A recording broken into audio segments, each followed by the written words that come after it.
Listen to me, my dear brother, my dear sister. Let me start with something that might shake your heart a little. Many people wake up every morning worried about money, bills, rent, groceries, school fees, medical costs. You smile on the outside, but inside you are tired. And you ask quietly, sometimes with tears in your eyes, why is money always tight for me, even though I try so hard? Let me tell you something very important, very gentle and very true. Money is not only attracted by effort. Money is also attracted by obedience, gratitude, and trust in Allah. We were taught that rizq, provision, comes from Allah, not from your boss, not from the economy, not from your degree, not from your connections. Allah says in the Quran, in simple English meaning, and in the heaven is your provision, and whatever you are promised, that means your rizq is already written, already known, already planned. So the question is not, will I get provision?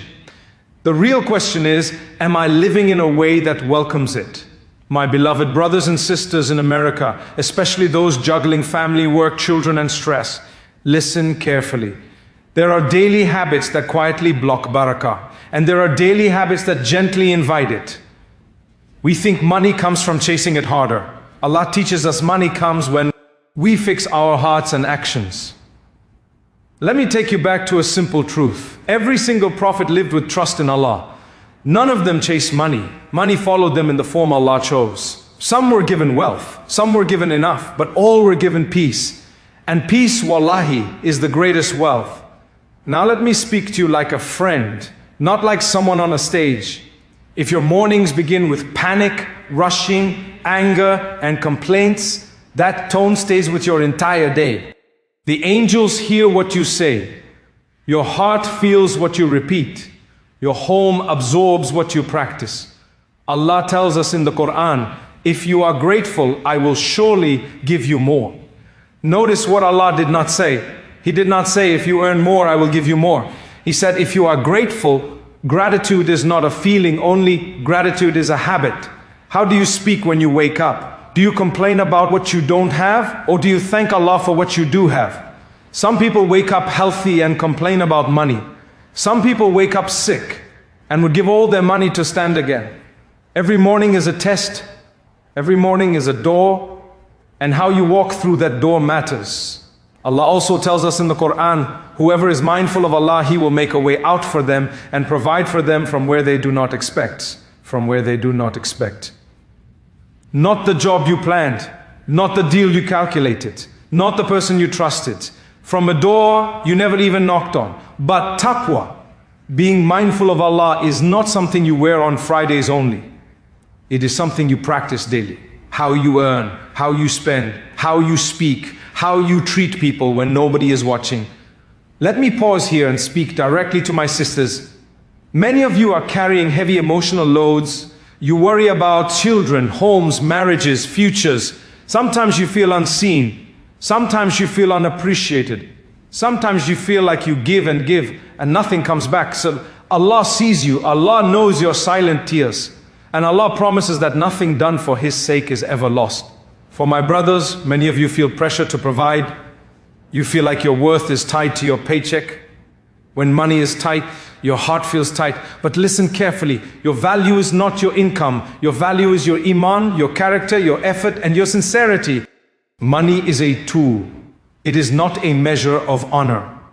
Allah says in the Quran, indeed the most honorable of you in the sight of Allah is the most righteous, not the richest, not the most famous, not the most powerful.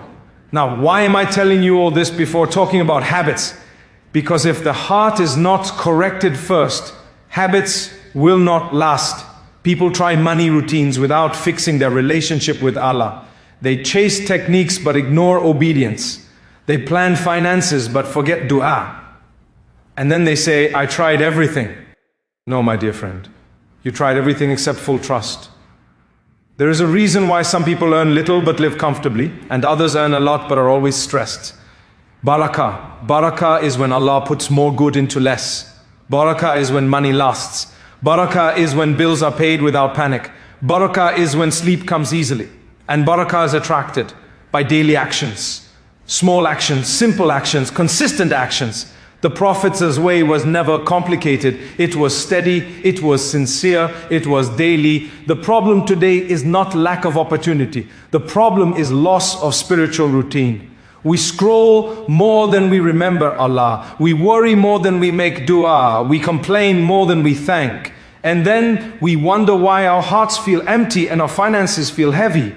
My dear brothers and sisters, 2026 is not going to be changed by your wishes alone. It will be changed by what you repeat every day. Your daily habits are quietly shaping your future income, your peace and your stability. Not once a year, not when things get bad, every single day. In the next part, I want to walk with you gently through the first daily habit. A habit so simple that many people overlook it, yet so powerful that it opens doors you never imagined. And as you listen, don't rush your heart. Let it absorb. Let it reflect. Let it prepare itself for what comes next. Let me tell you about this first habit, slowly, gently, like I would tell a close friend sitting next to me. It begins the moment you open your eyes. Before the phone, before the worries, before the rush, how you start your day speaks loudly to the rest of it. Many people wake up already tired, already stressed, already upset about money they don't even have to spend yet. And the first words on their tongue are complaints.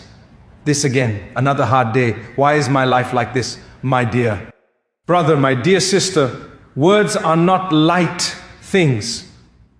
Words shape the heart. Words invite angels or push them away. Allah tells us in the Quran, man utters no word except that with him is an observer prepared to record. Every word matters.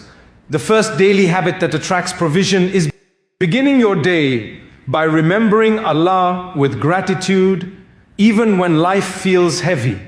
Not fake gratitude, not pretending everything is perfect, real gratitude.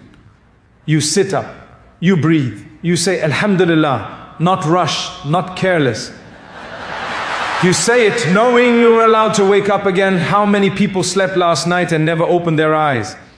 How many families lost someone while you were given another morning? When you thank Allah in the morning, you are saying, Ya Allah, I recognize your favor. And Allah responds to recognition. He promises it. If you are grateful, I will surely give you more. More does not only mean money, it means ease. It means clarity. It means opportunities lining up quietly. Some people chase money all day but never invite barakah into their morning. They run, but they run empty. This habit is not about long speeches or heavy rituals. It is about presence. 2 minutes, 3 minutes. You sit on your bed. You thank Allah for life. You thank Allah for shelter. You thank Allah even for struggles, because struggles grow you. Then you ask, and please listen to this carefully. Many people ask Allah for money but forget to ask Allah to purify the money. They say, Ya Allah, give me more. But they don't say, Ya Allah, make it halal, make it clean, make it blessed. Provision that is not clean becomes a burden. Provision that lacks, barakah creates stress. There are people with big homes and restless hearts. And there are people with small apartments and deep peace. Peace is not rented. Peace is gifted. When you ask Allah, the morning, don't just ask for numbers. Ask for protection from greed. Ask for protection from waste. Ask for contentment. Allah says in the Quran, your Lord said, call upon me, I will respond to you. But calling upon Allah is not only asking, it is trusting. It is saying, Ya Allah, I will do my part today, but I know you control the outcome. This habit changes how you walk, how you speak, how you react. When you begin with Allah, you don't panic as easily. You don't snap as quickly. You don't lose hope at the first problem. And let me be honest with you, some people lose money not because they don't work hard, but because they lose control of their emotions. Anger costs money. Impatience costs money. Bad decisions made in stress cost money. A heart that starts the day connected to Allah is calmer. A calmer heart makes wiser choices. This is why remembrance is not only spiritual, it is practical. Think about it. How many times did stress make you say yes to something you later regretted? How many times did panic make you spend what you didn't need to spend? How many times did despair make you feel like giving up? When the heart is anchored in Allah, it does not shake easily. My dear sisters, especially those waking up early to prepare children, homes and lives, your quiet mornings matter more than you think. That whispered dua while making breakfast, that Ya Allah help me today, that patience when the day starts messy, Allah records all of it. Not one tear is ignored. Not one sacrifice is unseen. And my dear brothers, especially those leaving home early, worried about income, start your car with Allah's name. Drive with trust. Work with honesty. Never underestimate the power of earning with a clean heart. Allah says in the Quran, Allah is gentle with His servants. Gentle. He does not crash doors open. He opens them quietly, but general. Cleanliness requires consistency. You don't remember Allah only when the bank account is low. You remember Him when it is stable too. Gratitude protects what you have. There is a reason why some people lose money as fast as they gain it. The heart was never trained to carry it. Gratitude trains the heart. Now let me say something that may feel uncomfortable, but it is said with love. Some people wake up late, rush through life, skip prayer, and then ask why things feel blocked. Prayer is not stealing time from your work. Prayer is inviting Allah into your work. When you stand before Allah, you are not losing minutes. You are gaining direction. Allah says in the Quran, seek help through patience and prayer. Prayer stabilizes the soul. A stable soul attracts stability in life. This first habit is not loud. It is quiet. No one may see it. No one may praise it. But Allah sees it. And what Allah sees, Allah grows. If your mornings change, your days change. If your days change, your months change. If your months change, your future changes. This is not theory, this is lived truth. People who win in the long run are not always the loudest or the fastest. They are the most consistent. They build their life brick by brick with Allah at the center. And please don't tell yourself, I will start when things get better. Start now. Start tired. Start worried. Start broken if you must. Allah does not wait for perfection. He responds to sincerity in the next moment of this journey together. I want to take you to the second daily habit. A habit that many people ignore because it feels small, yet it directly impacts how money flows in and out of your life. And it has everything to do with how you treat people when money is involved. Because money is not only about what comes to you, it is also about how it moves through you. Let me speak gently, but honestly. Some doors of provision close, not because Allah is withholding, but because we are careless with how we deal with people. The second daily habit touches something very sensitive. How you treat others when money is involved. How you owe, how you lend, how you charge, how you pay, how you delay, how you justify. Many hearts become hard when money enters the room. We become different people. Kind words disappear. Patience runs out. Excuses become easy. And then we wonder why barakah leaves quietly. Allah tells us in the Quran, woe to those who give less than due, strong words, not about prayer, not about